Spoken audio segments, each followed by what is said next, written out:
जिस तरह फंसाई हुई मछली जलाई जाती है, भुनी जाती है, राजद के एमएलए का वही हाल किया।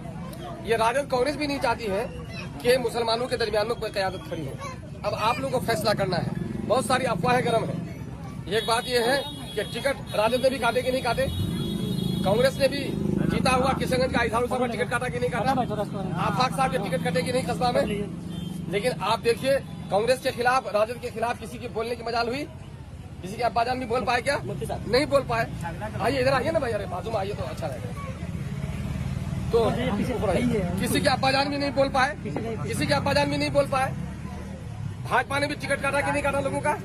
मंत्री का टिकट काट दिया, स्पीकर का टिकट काट दिया। किसी के अब्बाजान की हिम्मत भी बोलने की नहीं हुई। वालेकुम सलाम, बैठिए। तो यहाँ लेकिन एमआईएम ने कुछ लोगों को टिकट दिया, कुछ लोगों को नहीं दिया। जाहिर है कि 5 आदमी किसी के यहाँ पैगाम दे तो बेटी एक ही दूल्हा को नहीं मिलेगा। आज जिस 4 को नहीं मिला वो लड़की वाले का घर जला देगा, ऐसा तो नहीं होगा ना। अरे जिसको जजा उसको दिया, जबकि आपसे कस्में खिला ली गई। जानते थे कि आपके चाल चरित्र चेहरे कैसे हैं, आप क्या कर सकते हैं, आपको बांधने की कोशिश की गई। तकरीर में यह कह दिया गया कि भाई 5 आदमी उम्मीदवार हो, किसी एक को टिकट मिलेगा, 4 को मायूसी होगी। अगर पार्टी के सच्चे सिपाही हो तो काम करो, वरना अपने अम्मा के घर जाके बैठ जाओ। ये बात तो कह दी गई थी, कसम खिला दी गई थी कि साहब हमारा अगर टिकट नहीं मिला, जिसको उम्मीदवार बनेगा मैं उसके खिलाफ इलेक्शन नहीं लड़ूंगा, उनका साथ दूंगा। तो कसम तोड़ने वालों को सजा मिलनी चाहिए कि नहीं मिलनी चाहिए? कसम तोड़ने वालों के बारे में कोई नहीं बोलता। टिकट क्यों नहीं दिए उनको, तो टिकट क्यों नहीं दिए उनको।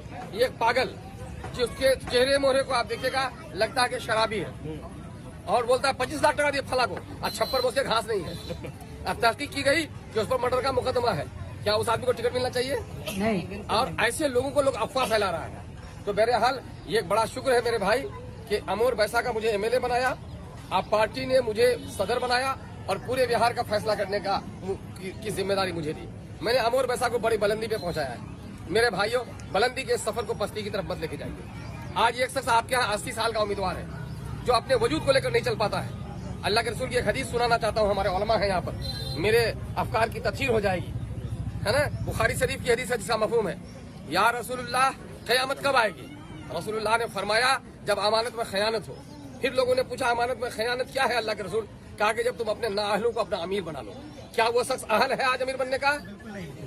एक आदमी इल्मी तौर पर बहुत फायक मकाम पर हो, लेकिन उसकी आवाज सही तौर पर नहीं निकलती है, तो उलमा कहते हैं कि ऐसे लोगों को इमामत नहीं करनी चाहिए, जो कि उसकी जबान, उसकी क़िरात सही तौर पर मुक्तदी नहीं सुन पाएंगे, उसकी आवाज नहीं पाएंगे। आप तो अपने दरमियान में फतवा देते हैं।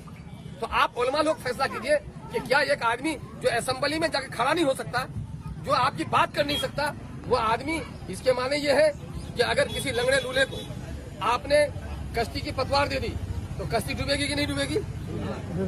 जिस आदमी के बाजू में कुव्वत नहीं हो उसको बस का ड्राइवर बना दीजिएगा तो बस टकराएगी कि नहीं टकराएगी? तो ऐसा आदमी जो अपने वजूद को लेकर चल नहीं पा रहा है उसको एमएलए बना दीजिएगा तो अमोर बैसा के 5 लाख अवाम की तबाही होगी कि नहीं होगी? मेरे भाई, दूसरी तरफ एक उम्मीदवार आपका आया है, वो उम्मीदवार जदयू का है। जदयू का मतलब क्या है? भाजपा है। भाजपा का मतलब है मुसलमानों का वजूद नहीं रहना चाहिए। भाजपा का मतलब है दलितों का शोषण होना चाहिए। भाजपा का मतलब है कि आपके चेहरे पर दाढ़ी नहीं होनी चाहिए। भाजपा का मतलब कि आपके सर पर टोपी नहीं होनी चाहिए। भाजपा का मतलब है कि आपके कब्रिस्तानों पर कब्जा होना चाहिए। वक्त का काला कानून बनाया। नीतीश कुमार अगर साथ नहीं देता ये कानून बनता? तो नीतीश कुमार देकर के काला कानून बनाया। आपको अपने घर से मोहब्बत है कि अल्लाह के घर से मोहब्बत है? अल्लाह के घर, है ना। क्या हमारे आलिमों की दाढ़ी हमको पसंद नहीं आएगी?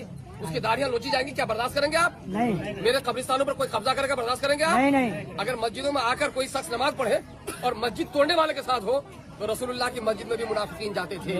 ये वो मुनाफिकीन हैं जो आपको बिरादरी के नाम पर उकसाते हैं, अब मुसलमान होने का नाम पर उकसाते हैं, लेकिन मुसलमानों को तबाह बर्बाद करने वालों के साथी बने हुए हैं। क्या ऐसे लोगों को चढ़ने दीजिएगा? नहीं। अपने शहरी इख्तियारात, अपने आईनी इख्तियारात और फराइज का इस्तेमाल कीजिए और एक मौका मुझको दीजिए कि अल्लाह तबारक तआला ने जो सलाहियतें दी है, मैं 5 साल और आपकी खिदमत करना चाहता हूँ। कभी कहीं नहीं रुका हूँ, कभी किसी की मैयत में नहीं आया हूँ, कभी किसी काम के लिए कहा है नहीं कर सका हूँ, उसको इस वक्त नजरअंदाज करना पड़ेगा। आप देख लीजिए, बीजेपी का कोई आदमी सड़क पर आया? बीजेपी का आदमी कोई गंदी गालियां किसी को दिया? बीजेपी का भी तो आलिम होगा पंडित जी ने, वो पंडित जी का आया। लेकिन हमारे लोगों को क्या हो गया है, आज हम इतने लात जूते खा रहे हैं, उसके बावजूद भी हम अपने सफों में इत्तेहाद पैदा नहीं कर रहे। यकीन जानिए, बड़े शायर ने कहा, कुव्वते फिक्रो अमल पहले फना होती है, तब किसी कौम के शौकत पे सवाल आएगा। मेरे भाइयों, हमारे नौजवानों का मामला बिगड़ गया है, हमारे नौजवानों का मामला बिगड़ गया है, उसको सुधारिए और अच्छा से अपना काम। नेताजी पहले बात करने दो, उसके बाद बात करना।